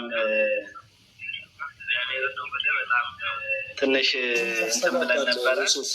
አንገብጋቢ ጉዳይ ነው። አንተ አጠገብ የተከፈተ ላይፍ ካለ ዝጉት። ድምፅ ትንሽ ያስተጋባል። አይ ተዘግቷል። አሁን ዘግቼዋለሁ። አሁን አይሰማም? አሁን ጥሩ ነው። ዮሴፍ እንደምን አለ? እግዚአብሔር ይመስገን። ፈለገኝ እንዴት ነህ? እግዚአብሔር ይመስገን። ያው ወንድሜ ተሾመ ይባላል። ጓደኛዬ፣ ረጅም ዓመት ጓደኛዬ ነው እና በጣም አንገብጋቢ ጉዳይ ገጥሞት ከዚህ በፊት ምናልባት በማህበራዊ ሚዲያ በጣም በመጥፎ የሚታይና የሚታወስ ልጅ ነበረ። በማያውቀው ጉዳይ ምናልባት ታሪኩን ራሱ ያጋራል። ግን ምናልባት በክርስትናው ሕይወት በጣም እንትን ብሎ ስለነበር ተቸግሮ ተጨንቆ ስለነበረ እናንተን ለማግኘት ያልከፈልኩት መስዋዕትነት የለም። እግዚአብሔር ፈቅዶ ቀኑ ዛሬ ሆኖ ተገናኝተናል። በዛም ሀሳቤን የምገልጸው ነገር ይኖራል። ተሾመ ያወራና እንግዲህ የተከፈለው መስዋዕትነት ለድህነት ስለሆነ ያለውን ሀሳቡን ይናገርና እኔም እቀጥላለሁ፣ እንነጋገራለን። እሺ መልካም፣ ችግር የለውም። ግን ምን እናደርጋለን? አጠር ያለ ሰዓት ነው የምንጠቀመው። ለምን በጣም ብዙ ሰዎች ገስ ላይ ስላሉ ለእነሱ እድል እንድንሰጥ አጠር ያለ ሰዓት እንጠቀምና ያው ቶሎ እያለ ለሌሎች ሰዎች እድል እንሰጣለን። ተሾመ እንኳን ደህና መጣ። እግዚአብሔር ይመስገን። ፈለገዬ እንዴት ነህ? እግዚአብሔር ይመስገን አለው። እግዚአብሔር ይመስገን። የእውነት በጣም ዛሬ ትልቅ ደስታ ነው የተሰማኝ። የእውነት ሁልጊዜ ብዙ ጊዜ አይካለው በቃ ቤት በኩል እንደማገኝ ግራ ስለገባኝ ብቻ ነው። የእውነት እግዚአብሔርን ዛሬ በእውነት በጣም ነው የማመሰግነው። የእውነት ተንበርክኬ ነው የማመሰግነው። ምክንያቱም አልችልም፣ ግን ያው እግሬን ግን ቢሆንም ሳላቅ እግዚአብሔር እውነት ቀኑ ደርሶን የሆነው እና በጣም ነው የማመሰግነው። ስላገኘሁ ደስ ብሎኛል እጅግ በጣም እና ያው እንዳልከው ጊዜ የለክም፣ ያው ብዙ ሰው ስላለ አጥር አድርጌ ያለሁበትን ነገር ልንገርህ። የተፈጠረው ነገር ያው መጀመሪያ ያው በማህበራዊ ሚዲያ ነው ህይወቴ የተመሰቃቀለው እና መጀመሪያ ላይ የነበርኩበት ሀገር ሐዋሳ አካባቢ ነበርና ከዛ ተነስቼ ወደ አዲስ አበባ ያው አንዳንድ በህይወት ክስረት ውስጥ ገባሁና ወደ አዲስ አበባ ለመሄድ በመገደድበት ሰዓት አንድ በሚዲያ ስራ እንሰጣለን የሚል ስራ እንትን የደረሰኝ እና ያንን ነገር እንትን ለማድረግ በስልክ አወራኋቸው። እሺ ብለውኝ ያንን ነገር እንትን ላደርግ ሞከርኩኝ፣ ላናገራቸው ሞከርኩኝ። በቃ አዲስ አበባ ስትመጣ ደውልልን ብለውኝ ያው ሚዲያ ላይ ያገኘኋቸው ስልኩንም እና ይህንን ያው ለሌላውም ሰው ትምህርት ይሆናል ብዬ ነው ይህንን ነገር የምነግራቸው። ምክንያቱም ማንም ሰው እንዳይሸወድ ነው በአሁኑ ሰዓት እና ሄጄ ላገኛቸው ሞከርኩኝ። ባገኛቸው ሰዓት ስልክን የተቀበሉኝ እና አጋጣሚ ሆኖ ስልኬ ላይ የራሴ የሆነ ፐርሰናል ቪዲዮዎች ነበሩ፣ ማለት ፎቶዎች ምናምን ነበሩ ከየኔ ባለቤቴ እና ያንን ነገር ነው ከስልኬ ላይ የወሰዱት። ወስደው እኔ ባላወቅኩት መንገድ ነው ወስደው በቃ ስንደውልልህ ትመጣለህ በሚል ላኩኝ። ከዛን እኔም ስራ አገኘሁኝ ብዬ በቃ ኦንላይን ስራ ይሄ ሴልስ ምናምን የሚባል ስራ ትሰራለህ ያሉኝ። ይህንን ነው እኔ የተረዳሁት እና ተረድቼ ቤት ገባሁ። ቤት ከገባሁ በኋላ ነው እንግዲህ ከ15 ቀን በኋላ ስደውል ሳይ ስልካቸውን አይደውሉልኝም። ደውዬ ቼክ ሳረጋቸው የሚሉኝ ምንድን ነው የሆነ ቪዲዮ ፎቶ እንደወሰዱብኝና በዛ ሊያስፈራሩኝ እንደሞከሩ ነው የዛቱብኝ። በኋላም ያው ያን ቪዲዮን እና ፎቶ እናጠፋለን ብር ታምጣ የሚል ወደ 300 ሺህ ብር ታመጣለህ የሚል ነገር ሲሉኝ እኔ ሰዓቱ ስራ ፈላጊ ነኝ፣ እንደዛ አይነት ብር ማገኝበት ሁኔታ ውስጥ አልነበርኩኝም። በጣም ግራ ገባኝ። ከዛ በኋላ ነው እንግዲህ ሌላ ቪዲዮ እንደገና ይህን ብር ማታመጣ ከሆነ ሌላ ቪዲዮ እኛ እንሰጣለን ያንን ቪዲዮ ሰርተክ ከዛ እናጠፋለን የሚል ነገር አሉኝ። የላኩልኝ ቪዲዮ እኔ ምን እንደሆነም ነገሩን ስለማላቅ ሳላውቅ ሰራሁኝና ላኩላቸው። በኋላ ሁለቱን ቪዲዮ ይዘው እንደገና ሌላ 500,000 ብር አምጣ በሚል ነው አስፈራርተውኝ ምንም ማላቅበት ጉዳይ ውስጥ ገባሁኝ። በቃ ወደኩኝ፣ ራሴን አላቅም። እንደገና ድጋሚ ሲያስፈራሩኝ በጣም ሳትኩኝ፣ ራሴን ወደኩ። በቃ ፓላራይዞን እንዳለ ሰውነቴ፣ ሙሉ ሰውነቴ በድንጋጤ ማለት ነው። እና ይሄ ከሆነ በኋላ ነው እንግዲህ ህይወቴ በጣም ምስቅልቅል ውስጥ የገባው።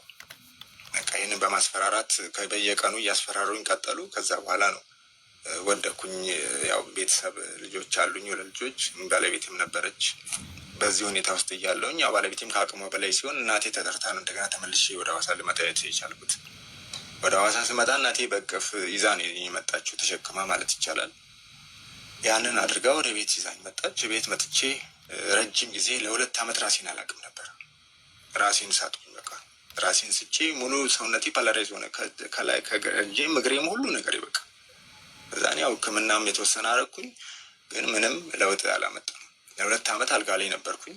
ለ2 ዓመት ሙሉ ምንም ማንንም ምንም አላቅም ነበር። አጋጣሚ ሆኖ ቤተሰቦቼ ደግሞ በሌላ እምነት ውስጥ ነበሩ ያሉት። እንደገና ሌላ ስህተት ነው የተፈጠረብኝ እንደገና። ምክንያቱም ይህንን ነገር አመለጥኩኝ ብዬ ስል እንደገና ደግሞ ወደዚህ ወደ ቤተሰብ ስመጣ ደግሞ የነበሩበት እምነት ሌላ እምነት ነው። የፕሮቴስታንት እምነት ውስጥ ነው ያሉት እነሱ ሁሉም፣ እናቴም ቤተሰቦቼ ሁሉ። በዚህ ሁኔታ ውስጥ ሆነው ስመጣ ምክንያቱም መጀመሪያም ከዚህ ተጣልቼ የሄድኩት በዚህ የተነሳ ነው። ከእናቴ ጋር ለምን ሆንሽ በሚል ተጣልቼ ነበር የሄድኩት ወደ አዲስ አበባም ሲሄድ እና እንደገና ተመልሼ ስመጣ እነሱ ጋር ነኝ ያለሁት። ከቅዠቴ ስነሳ ከዛ ከ2 ዓመት በኋላ ስነሳ እነሱ ጋር ነው ያለሁት። በኋላ አንገቴ ላይ ክር ተበጥሷል። ብዙ ታሪክ ተፈጥሯል። በቃ ይሄ ሁሉ ነገር ሆኖ አሁን ኦልሬዲ ወደ 5 ዓመት ሆኖኛል እዚህ ከተቀመጥኩ። የትም መሄድ አልቻልኩ። መጨረሻ ላይ ያው ትዳሬም ተበላሸ፣ ተበተነ። ባለቤቴም ወዴት እንደሄደች የማውቀው ነገር የለም። አንዷን ልጄ ብቻ አጠገቤ ነው ያለችው። እሷን ይዤ በአሁኑ ሰዓት ዊልቸር ላይ ተቀምጬ የተንቀሳቀስኩኝ ያለሁት ያው 5 ዓመቴ።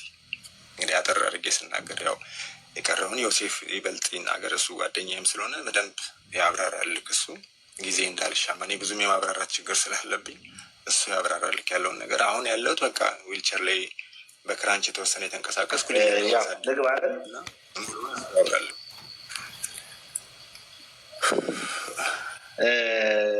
ያው ጉዳዩን በተወሰነ ደረጃ ተሼ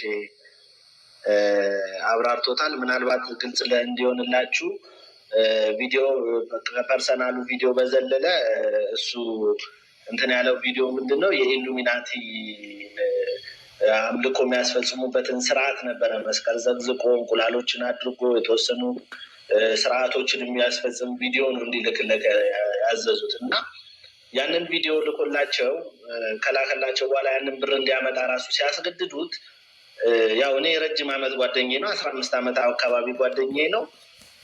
ምንም የምናውቀው ነገር የለም። እሱ ማንንም ሳያማክረኝ ቪዲዮ ላከላቸው። ከዛ በኋላ ያ ቪዲዮ በማህበራዊ ሚዲያ ሲለቀቅ ነው ልጁ ፓራላይዝድ ነው። መጀመሪያ ቪዲዮን ላክልን ያሉት ከባለቤቱ ጋር የነበረውን ፐርሰናል ቪዲዮ ነው። ምናልባት እዚህ ሚዲያ ላይ እንደ ሃይማኖትም ፔጅ እንደመሆኑ መናገሩ አስፈላጊ አይደለም፣ ግን ፐርሰናል ቪዲዮ ከተባለ በቂ ነው። የኢሉሚናቲው ግን ምን ያህል ህይወቱን እንዳመሰቃቀለው ማወቅ የሚቻለው ያንን ካየ በኋላ ባለቤቱ ቤተሰቦች ጋር ነው ቪዲዮ የተላከው። መጀመሪያ ፐርሰናል ቪዲዮ ተላከ። ቀጥሎ ደግሞ የኢሉሚናቲው ቪዲዮ ሲለቀቅበት ልጁ ፓራላይዝድ ሆኖ ቤት ተቀመጠ። እንደነገራችሁ እናትየው ፕሮቴስታንት ነች። ልዩ ጩፋ ጋር ይዘው ሄዳለች። እንግዲህ ነፍሱን ሳያውቅ ማለት ነው። ከዛ በኋላ ዮናታን ጋር ሄዶ መልካም ወጣት ተምሯል። አልፎ ተርፎ በህይወቱ አሁን ላይ እየገጠመ ያለው ነገር ፈለገ እግዚአብሔር ነው ከህይወቱ ሊያስወጣው የሚችል በጣም ብዙ ፊልዶች ገጥመውታል። ይሄ ነገር የገጠመው ነገር ምንድን ነው? እናቱ ፕሮቴስታንት ነች። ከሰዎች ጋር አስተባብረን የተወሰነ ጸበል ሊሄድ ወደ ጊዮርጊስ በርሜል ጊዮርጊስ ሊሄድ ሰዎች የፕሬንት ጌት ሊሸፍኑለት፣ ከዛ በኋላ ደግሞ ለምግብ እዛ ላለው ለተወሰነ ነገር ልጁንም ይዞ ሲሄድ ለምናምን ሰው እያፈላለግንበት ባለንበት ሰዓት ሰማች። ይሄ እንግዲህ ኢማጂን ልጁ እምቢ ብሎ ትቶ በስንት እንትን ጸሎት እንዲጀምር አድርጌ ውዳሴ ማርያም እንዲደግም በተቻለው መጠን መዝሙረ ዳዊትን እንዲደግም እየቻለ የማታው እያስተባበርኩ እኔ በመንፈሳዊ ህይወቴ ጠነክርኩ አይደለሁም እንደሱ ግን ምናልባት ቀጨኔ መድኃኔዓለምን ታውቀዋለህ? እዛ ድቁና ተምሬያለሁ። ያላገለገልኩበትም ብዙም አላገለገልኩበትም እንጂ ቀጨኔ መድኃኔዓለም ያደግኩ ልጅ ነኝ። እዛም ሰንበት ትምህርት ቤት ፈለገ ሕይወት ሰንበት ትምህርት ቤት እዛ ነው ያደግኩት እና ባለበት ሁኔታ አሁን በተወሰነ መሰረት እያስያዝኩት ባለበት ሁኔታ እንደናንተ ያለ ሰው የሚያበረታው የሚያጸናው በሃይማኖቱ እንዲበረታ አይዞ በርታ ጎበዝ የሚለው ሰው ያስፈልገዋል። የተከበበው እንዳለ ቤተሰቦች ሁሉ ፕሮቴስታንቶች ናቸው። እሱ ከዛች ቤት ላይ የተወሰኑ ጓደኞች አዋጠው ትንሽ ሱቅ ከፍተውለት ጉሊት ይሸጣል። ጉሊት ማለት ድንሽ ከሰል ምናምን ቁጭ ብሎ እየሸጠ ልጁን እያሳደገ ነው። በዛ ብሎ እህት ወንድሞቹ በፕሮቴስታንት እምነት ወስደው ታግለው አልችል ሲለው እቤቱ ተቀመጠ። አንገቱ ላይ ማህተብ አረገ። የእመቤታችንን ስዕል ቤት ሲያስገባ ቸርች ሲቀር እናትየው 10 ሜትር 2 ሜትር በማይሞላ ቦታ ውስጥ ሱቅ ከፈተችበት እናቱ። ያንንም ችሎ ፈተና ነው ብሎ ተቀምጦ ጸበል ሊሄድ መሆኑን ስትሰማ ከቤት አስወጣዋለሁ ብላ ዝታ ከጸበል አስቀረችው። አሁን ባለበት ሐዋሳ መጥተህ የነበረ ሰዓት ቪዲዮዎችን ማይቼ አንተን ለማግኘት ብዙ ጣርን አልቻለም። ቢያንስ እዛ ሄደ አይተኸው ታበረታው ነበረ፣ ታጸነው ነበረ። ጠርተኸውም ቢሆን ስላሴ ቤተክርስቲያን አለ ከጀርባ እና እባክህ እንደው ይህንን ወንድም እባክህ አትርፍልኝ። በጣም ወደው ጓደኛዬ ነው። በሃይማኖቱ በጣም ተስፋ ቆርጦ እውነቴን ነው የምልህ ባለቤቱ ከታመመ በኋላ ነው ጥላው ሄደች። ሲታመም ስታይ ጥላው ሄደች። ጥላው ስትሄድ ጉሊት እየሸጠ ልጁን እዚህ አድርሷል። በመንፈሳዊነቱ ኢሉሚናቲ ቪዲዮ ሰርተውበት በዚህም አጋጣሚ ምንም የሚያገናኘው ነገር የለም ከሃይማኖት ጋር። ዮኒ ማኛ ገብቶ የልጁን ሁኔታ ተረድቶ ይሄን ቪዲዮ የለቀቁትን ሰዎች ሳድስ ሚዲያ ታውቁት ይሆናል አጥፎ ይህንን ሚዲያ ፕሮሞሽን እየሰራችሁበት ነው። ልጁ ተጸጽቶ ይቅርታ ጠይቋል በይፋ። ስለዚህ አጥፉ ተብሎ ሌላ ፕሮሞሽን ይሰሩበት የነበረውን ቪዲዮ አስጠፍቶለታል ገብቶ። በዛውም ለእሱ ማመስገን እንፈልጋለን፣ እናመሰግነዋለን በዚህ ጉዳይ ላይ። አዘርዋይስ ግን ከዛ በኋላ ያለው በመንፈሳዊ ሕይወት ምንም ያገናኘው ስለነገር ስለሌለ ሆኒ ምክርን መቀበል አይችልም፣ ሊመክረውም አይችልም ባለበት ደረጃ። ከዛ ወደ መንፈሳዊ ሕይወቱ ግን ወደ እናንተ መምጣት አለብን። መተናል። እንግዲህ እኔ ወንድሜ እንድታተርፍልኝ እፈልጋለሁ። ፈለገ በጣም ሰው ያስፈልገዋል፣ መንፈሳዊ አባት ያስፈልገዋል። በረጅም ዓመት ቅሟል። መጠጥ አያውቅም እንጂ ቅሟል። ብዙ ዓመት ቅሟል። ወደ እመቤቴ የተመለሰ አሁን እመቤቴን ይወዳታል። ልጁም እሷም ትወዷለች። በነገራችን ላይ የጴንጤ ቸርች ነው ልጁ የምትማር። እነሱ ሲዘምሩ ዘምሪ ሲሏት የእመቤቴ መዝሙር ካልሆነ አልዘምርም እያለች ነው የምትቀመጥ እዛ ቸርች ውስጥ። ምናልባት ይህን ስለተናገርኩም ሊያባሯት ይችላሉ ነገ ሰምተው። ግን ልጁ ነፃ ከወጣ ይበቃል። በቃ ተሾመ ነፃ ከወጣ ይበቃል። ይሄን ያህል መስዋዕትነት እየከፈለ ነው ልጁ። የቸርች ትምህርት ቤት ነው የምትማር። በነፃ ነው የሚያስተምሩለት። ዘምሪ ይሏታል። ስለ ሃይማኖት ይጠይቋታል። ኦርቶዶክስ ስለምኖች ማህተብሽን በጥሽ እያሉ እያስቸገሯት እየተማረች ነው ያለችው። ላለው ነገር በመንፈሳዊ ሕይወቱ አበርታልኝ። በጣም ብዙ የፈለግንህ ለዚህ ነው። እንግዲህ ይሄ ነው ማለት የምፈልግ። የተሳሳትኩት ነገር ካለ ይቅርታ ተሾመ። ግልጽ መናገር አለብህ አንተ። ኢሉሚናቲ ብለህ ተናገር። ድብስብስ አድርገህ አታሳልፍ። ምክንያቱም ህይወትህን ያጣህበት ነገር ነው። ይህንን ታውቃለህ፣ ትረዳለህ በስነ ስርዓት። ስለዚህ ይሄን ያለው እውነት ፈለገኝ። ኦኬ፣ በጣም ነው የማመሰግነው ዮሴፍ። በጣም ትልቅ ስራን የሰራው። በዚህ አጋጣሚ ተሾመ በስላወቅኩ አንተንም እጅግ በጣም ደስ ብሎኛል። በጣም እዚህ ጉዳይ ላይ የአንድ ሰው ሀሳብ ብቻ በነገራችን ላይ በቂ አይደለም። በመጀመሪያ ደረጃ ይሄ መልእክት የሚደርሳችሁ ሁላችሁ ምናልባት እዚህ ውስጥም ትኖሩ ሊሆን ይችላል። የህግ አካላት ከሁሉ በፊት የእናንተ እገዛ ያስፈልገዋል። ምክንያቱም እያንዳንዳችን በህይወታችን ላይ አደጋ የሚያደርሱ ወንጀለኞችን በህግ አግባብ ከሰን ያወራናቸውን ሪካርዶች፣ የተለያዩ ነገሮች በህግ አግባብ ወጥተው እነዛም ስልክ ቁጥሮች እነዛም የድምፅ ቅጂዎች በአጠቃላይ ባለቤት ስላላቸው ማለት ነው ባለቤቶቹ በህግ አግባብ ሊጠየቁ ይችላሉ እና በቻላችሁት አቅም እባካችሁን ትዳሩን እስከሚያጣ ድረስ የገዛ ቤተሰቦቹን እስከሚያጣ ድረስ በማያውቃቸው ሰዎች ህይወቱ የተመሰቃቀለበትን ይህንን ሰው መርዳት የምትችሉ ሰዎች ካላችሁ በህግ አግባብ በልዑል እግዚአብሔር ስም እንድትረዱት እንጠይቃለን። ከዛ በመቀጠል ብዙ ጊዜ ሌላ ቦታ ፕሮሞት ይደረጋል። እኔ አሁን የሆነን ፕሮቴስታንት የሆነን ሰው ማናደድ ማብሸቅ ፈልጌ አይደለም። ወደ ኦርቶዶክስ ቤተክርስቲያን የእስልምና እምነት ተከታይ የሆነ ሰው ጸበል መጠመቅ ፈልጎ ሲመጣ ሂጃባችሁን አውልቁ፣ ጀለቢያችሁን አውልቁና ጣሉ የሚል አንድም ካህን፣ አንድም ዲያቆን፣ አንድም ምዕመን የለም። ለምን መሰላችሁ? እኛ ክርስቲያኖች በቤተ ክርስቲያናችን ውስጥ ስሙ የሚጠራው ስሙ ከስም ሁሉ በላይ የሆነው ክርስቶስ ኢየሱስ እንኳን ጨርቅን አይደለም ማንነትን እንደሚለውጥ ስለምናምን ማንንም ሰው እንዲህ አድርግ ብለን አናስጨንቅም። ኦርቶዶክሳውያን እዛኛው ቤት እንዲህ እንደሚደረግ ግልጽ ነው፣ እሙን ነው። ፕሊስ እባካችሁ እንደዚህ የምታደርጉ ፕሮቴስታንት የሆናችሁ እህት ወንድሞች፣ እንደዚህ የምታደርጉን ያልኩት እባካችሁ በሰው ህይወት አትቀልዱ። ማህተብን በጥስ፣ አለበለዚያ ትራባለህ፣ አለበለዚያ ትጠማለህ፣ አለበለዚያ እንዲህ እናደርግብሃለን፣ ከቤት እናባረርሃለን፣ አለበለዚያ እንዲህ አይነት ነገር እንዘጋብሃለን የምትሉ እባካችሁ እንደዚህ አታደርጉ። ማንም ሰው ሊያደርግ አይገባም እንደዚህ አይነት ነገር። ኦርቶዶክስ የሆናችሁ ሰዎች እንደዚህ የምታደርጉ ካላችሁ እንደዚህ አታደርጉ ፕሊስ። የሆነ ሰው ፕሮቴስታንት ሊሆን ሲል ከቤት እናስወጣሃለን፣ ይሄን የምትበለውን ነገር እናቆማለን፣ እናግድብሃለን፣ የሆነ ነገር ጨቀኑን ጨለማ እናደርግብሃለን ምናምን ምናምን አትበሉ ባካችሁ ፕሊስ አትበሉ። እንደዚህ የምትሉ ሰዎች ካላችሁ እንደዚህ አትበሉ። ሰዎችን ቤት እንዲያድሩ በመፍቀድ የዕለት እንጀራቸውን በመስጠት አይደለም፣ በክርስቶስ ኢየሱስ እንዲያምኑ የምናደርገው። ሐዋርያት እንደሰበኩት ብር እና ወርቅ ሳይዙ ሐዋርያት በዓለም ሁሉ ዞሮ የክርስቶስ ኢየሱስን ወንጌል ሰብከዋል። ስለዚህ እኛም ክርስቶስን የምንሰብክ ሰዎች ከማቴሪያል ወጥተን ቃሉ ላይ ፎከስ ብናደርግ መልካም። ተሺ ወንድማችን የሆነውን ነገር ሁላችሁም ሰምታችኋል። የተፈጠረው ነገር እጅግ በጣም ስላስደነገጠው ሰውነቱ ፓራላይዝ እስከመሆን ድረስ ደርሷል። ፓራላይዝ እስከመሆን ድረስ ደርሷል። አንዲት ሴት ልጅ ብቻ ነች ያለችው። ይሄንን ወንድማችንን ልንረዳው አይገባም? ክርስቲያኖች ልንረዳው ይገባል። በመጀመሪያ ደረጃ ተሺ በሻልከው አቅም እኔ በእምነትህ እንድትጸና እጅግ በጣም በጣም በጣም በጣም እመክራለሁ። ሲቀጥል ሰው እንደ እምነቱ ይፈወሳል። ሰው እንደ እምነቱ ፈውስን ያገኛል። ማቴዎስ ወንጌል ምዕራፍ 9 ላይ ያች የክርስቶስ ኢየሱስን የልብሱን ዘርፍ የነካችው ሴት የልብሱን ዘርፍ ነክታ የዳነችው በነጋችን ላይ ጨርቁን ስለነካች ነው እንዴ? ተወዳጆች ጨርቁን ስለነካች ነው እንዴ? መልሱልኝ። ጨርቁን ስለነካች ነው አይደለም። ጨርቁን ስለነካች ሳይሆን በእምነት ጨርቁን ስለነካች ነው። እንዲሁ ጨርቁን ስለነካች ብቻ አልተፈወሰች። እንዲሁም ጨርቁ የነካቸው ብዙዎች ነበሩ። ምክንያቱም ጌታችን ኢየሱስ የነበረበት ቦታ በራሱ የገበያ ቦታ ነበር። እንዲሁ ዝም ብላችሁ ጸበል ቦታ ሄዳችሁ ጸበል የምትጠመቁ ሰዎች ፕሊስ አትልፉ ባካችሁ። እንዲሁ ዝም ብላችሁ ገዳም ስለጨነቃችሁ እንትን ልሂድ ብላችሁ የምትሄዱ ሰዎች በመጀመሪያ የሚቀድም ነገር አለ። ያ ደግሞ በእምነት መጓዝ ነው። በቃ የሆነ ገዳም ልሂድ እግዚአብሔር አምላክ ፈውስን ይሰጠኛል ብላችሁ አምናችሁ ተጓዙ።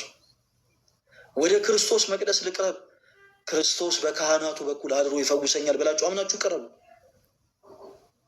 ማቴዎስ 9 ላይ የነበረችው ያቺ ሴት 12 ዓመት ነው ደም ሲፈሳት የነበረች። 12 ዓመት ኢማጂን፣ 12 ዓመት ሳይቋረጥ ደም መፍሰስ ማለት በጣም ከባድ ነገር። 12 ዓመት ደም ሲፈሳት የነበረች ያቺ ሴት በእምነት ነው ወደ ክርስቶስ ኢየሱስ የቀረበችው፣ በእምነት። እናም የቀሚሱን ጫፍ ነካች። የልብሱን ዘርፍ በነካች ጊዜ ክርስቶስ ኃይል ከኔ ወጥቷል አለ። እናም ወደ እርሷ ዘወር ብሎ በጣም ደስ የሚል ቃልን ተናገራት። ልጅ ሆይ እምነትሽ አድኖሻል አላት። እምነትሽ ምን ብሎሻል? እምነትሽ አድኖሻል። ክርስቲያኖች በጣም ከባድ በሆኑ ችግሮች ስትያዙ፣ በጣም ከባድ በሆኑ ደዌዎች ስትያዙ የሚያድናችሁ እምነታችሁ ነው። ስለዚህ በክርስቶስ ፍጹም እምነት ይኖራችሁ። ፍጹም እምነት። ያላመነ ሰው ጸበል ከገባ ጸበሉ ለሱ ፈውስ ሊሆን አይችልም። እንዲሁ በነገራችን ላይ በዚህ አጋጣሚ አንዳንድ ጊዜ ሰዎችን ይሄ